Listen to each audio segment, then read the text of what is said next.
Assalamualaikum warahmatullahi wabarakatuh. Nah, kita bertemu lagi dalam pelajaran matematika. Nah, untuk pertemuan ini kita akan mempelajari pecahan bentuk aljabar. Pertama, ada penjumlahan dan pengurangan pada aljabar. Nah, sebenarnya secara teori sama saja pecahan pada pecahan biasa dengan pada aljabar. Intinya, pada penjumlahan dan pengurangan, kita harus menyamakan terlebih dahulu penyebutnya. Jika penyebutnya sudah sama, maka pembilangnya bisa langsung kita jumlahkan. Tapi, jika penyebutnya masih berbeda, maka kita harus menyamakan penyebutnya dulu dengan mencari KPK-nya. Nah, yuk kita coba lihat contoh soal berikut ini. Perhatikan yang pertama, 3AB per 4Z ditambah 5AB per 4Z. Nah, perhatikan, ini berupa pecahan, ini juga pecahan, ada aljabarnya. Perhatikan, penyebutnya 4Z, yang ini juga 4Z. Sudah sama-sama 4Z, maka bisa langsung kita jumlahkan 3AB ditambah 5AB. Nah, kemudian untuk penjumlahan ini kita harus perhatikan udah sesuku atau belum. Jika udah sesuku berarti kita bisa jumlahkan. Jika berlainan suku berarti atau tidak sejenis tidak bisa kita jumlahkan. 3 ditambah 5 menjadi 8AB per 4Z. Nih, penyebutnya udah sama 4Z ya. Nah, kemudian kita sederhanakan. Nah, kemarin kan udah nih pembagian pada aljabar kan udah nih. Nah, 8 dibagi 4, 8 dibagi 4 itu 2, sama-sama bagi 4, di atas menjadi 2, di bawah menjadi 1, karena 4 bagi 4 1. Kemudian AB tidak ada variabel yang sama dengan pembaginya adalah Z, berarti Z-nya tetap, AB-nya tetap, jadi hasilnya adalah 2AB per Z. Nah, soal berikutnya 2X per Y dikurang 4X per Z. Nah, perhatikan ini penyebutnya sudah berbeda. Yang depan, yang pertama penyebut adalah Y, yang satu lagi penyebutnya adalah Z. Nah, jika seperti ini kita harus mencari KPK.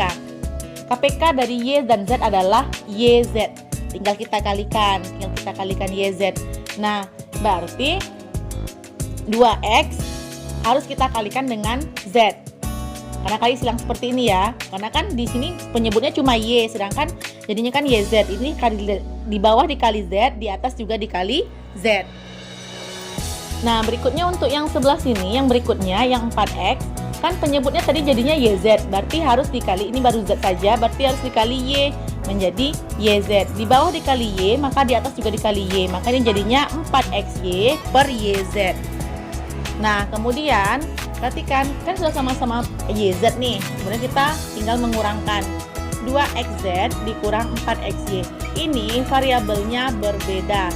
Yang satu XZ, di satu lagi XY. Nah, kemudian untuk menyederhanakannya, tinggal kita keluarkan yang sama-sama mereka miliki. Yang sama-sama dimiliki. Nah, perhatikan yang sama-sama mereka miliki adalah si X. Yang sama-sama dimiliki adalah X, berarti X bisa kita keluarkan.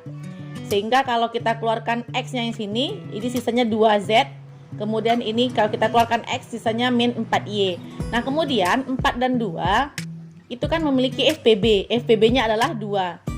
Berarti kita mengeluarkan 2X. Kalau 2X dikeluarkan, sisa di sini adalah sisanya si Z saja. Sedangkan untuk yang di sebelahnya, kita keluarkan 2X, maka sisanya adalah 2Y. Nah, ini untuk mengujinya benar atau tidak, kita tinggal kalikan ke dalam nih. 2X kali Z itu menjadi 2XZ. Kemudian 2X dikali min 2Y itu menjadi min 4XY. Nah, inilah jawabannya. Kita lanjut soal berikutnya. Selesaikanlah 4X ditambah 7Y dan 3 per AX dikurang 2B per 5Y. 4 per X ditambah 7 per Y. Nah, bentuknya seperti ini. Karena penyebutnya berbeda, yang satu adalah penyebutnya X, yang satu lagi penyebutnya Y, maka untuk mencari KPK-nya tinggal kita kalikan. X dan Y kita kalikan menjadi XY. Nah, kemudian 4 dikali X. Nah, seperti ini ya, kali silang 4 dikali X menjadi 4 dikali Y, maaf. 4 dikali Y berarti 4Y. Kemudian ditambah 7 dikali X. Nah, seperti ini prosedurnya ya, ini langkah-langkahnya. 7 dikali X berarti 7X. Nah, perhatikan setelah itu 4Y ditambah 7X itu sudah berbeda karena tidak bisa kita jumlahkan. Kenapa? Yang satunya variabelnya Y, satu variabelnya X. Nah, kemudian kenapa jadi hasilnya menjadi 7X tambah 4Y? Seperti yang sudah dikatakan sebelumnya, untuk urutan penulisan kita usahakan yang di depan ini adalah yang dalam abjad dia urutannya lebih dulu. X lebih dulu urutannya dibandingkan Y dalam abjad. Jadi menjadi hasilnya 7X ditambah 4Y per XY. Nah, untuk soal nomor 2 juga seperti itu. Penyebutnya di sini adalah AX sama 5Y, berarti dikalikan hasilnya menjadi 5AXY. Nah, kemudian 3 kali 5Y berarti 15Y. AX dikali 2B menjadi 2ABX.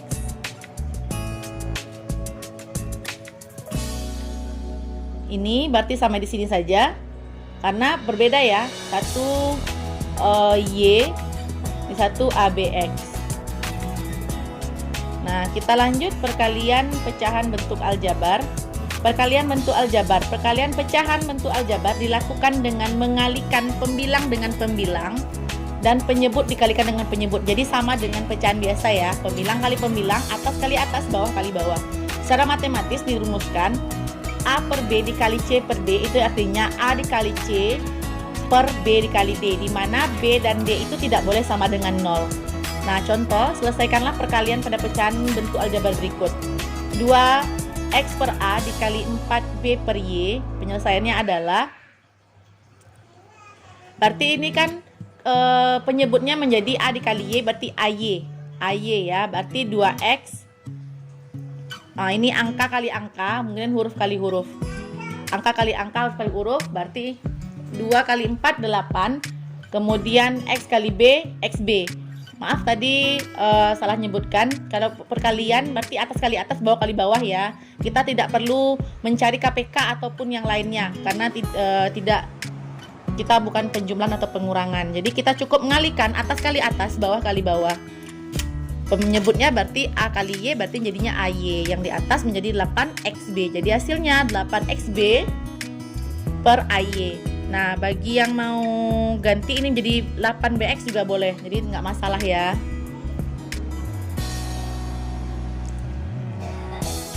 Nah, kita lanjut.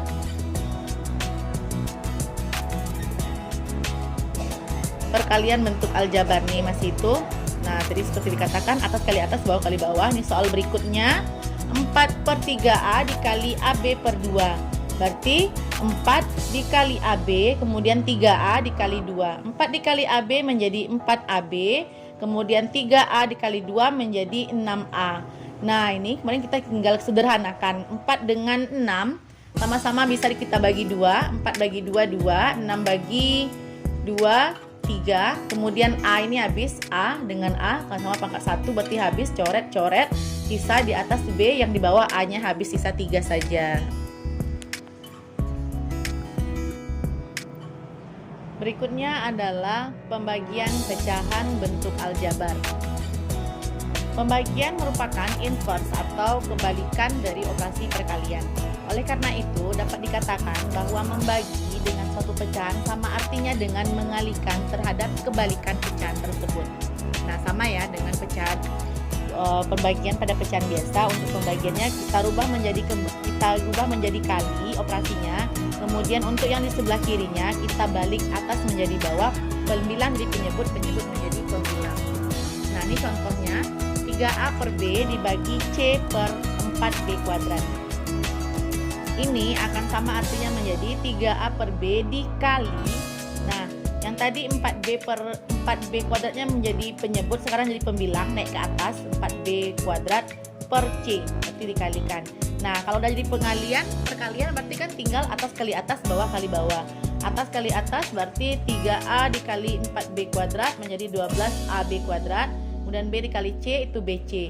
Nah, kemudian sudah sampai seperti ini, baru kita sederhanakan mana yang bisa kita coret atau bagi. 12 bagi 1 otomatis 12. A-nya tidak ada, berarti tetap sendiri A. Kemudian B pangkat 2 dibagi ini, bagi B pangkat 1, jadinya B pangkat 1. Yang di atas tinggal 1, yang di bawah coret habis. Kemudian C-nya masih sendiri. Oke, kita lanjut. Karena C nggak ada pembaginya ya, sama seperti A. Kita lanjut. Menyederhanakan pecahan bentuk aljabar.